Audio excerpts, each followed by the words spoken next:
Many of us are still shaking off and cleaning up after Irma, but did you know there was an effort in the state legislature this year to relax hurricane building standards?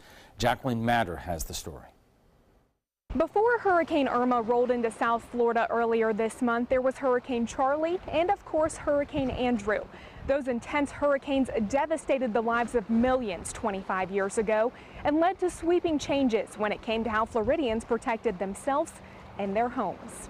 Floridians were shocked by the devastation left behind from Andrew, which prompted the state's building codes be rewritten, making them the toughest in the nation. Florida, which has become the gold standard of building codes since Hurricane Andrew, that we keep that code. That's the base code, and we will adopt new product as it comes through the building code. As memories of Andrew fade, so do the lessons learned, and the code once hailed as the golden standard is now under attack. My concern is that any attempt to weaken our code not only could possibly create long-term economic disadvantages, it could create long-term life safety advantages. CEO of the Manatee Sarasota Building Industry Association says at the center of that dispute is a simple mathematical fact. The tougher the building code, the more it costs to build a home. As a building industry, we want our clients to have the most efficient homes that they can, and we want them to have the safest, newest homes that they can. Meanwhile, insurers like Don Brown say those tough codes save residents money in the long run. There are those who want the lowest possible unit cost on new construction. They want to be able to sell their product at the lowest possible cost in the present. And then there are those who have more long-term concerns, and that is what's in the consumer's long-term best interest with regard to not only the economics of the question, but life safety issues. Florida's code highlights construction methods that require wind testing and extensive training for inspectors. Home builders argue that can add up to unnecessary costs that regardless won't amount to a hurricane-proof home. We don't really need that in the building code. What we need is hurricane standards, water intrusion, and the compliance with FEMA, which the code still retains.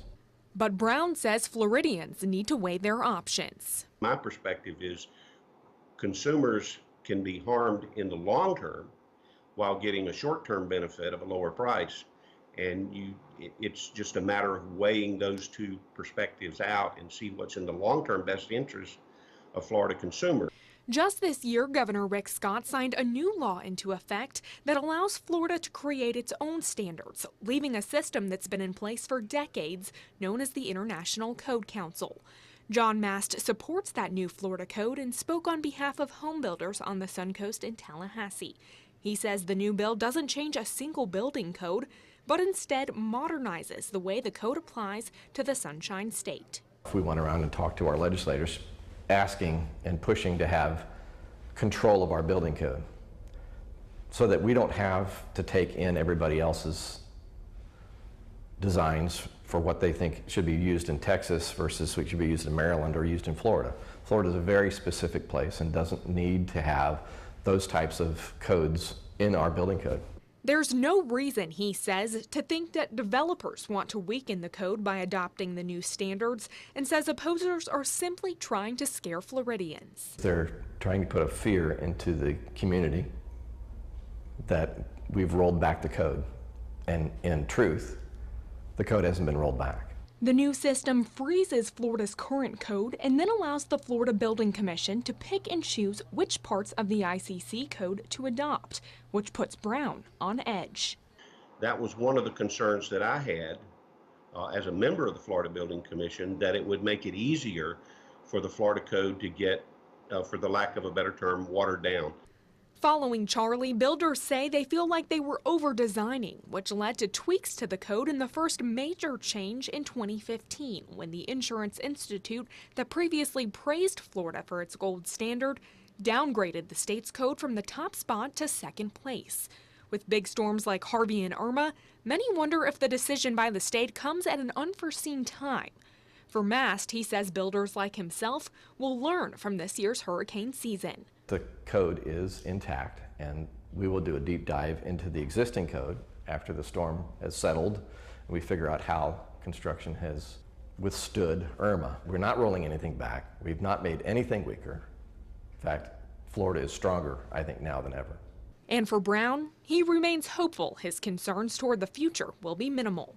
We need to have the strongest code possible to save lives and to allow people to have the biggest advantage they can against these monster storms. It remains to be seen if any rollbacks will take place, as the Florida base code will not go into effect until next year, and any changes would be made from there. In Sarasota, Jacqueline Matter, ABC 7, your Suncoast News.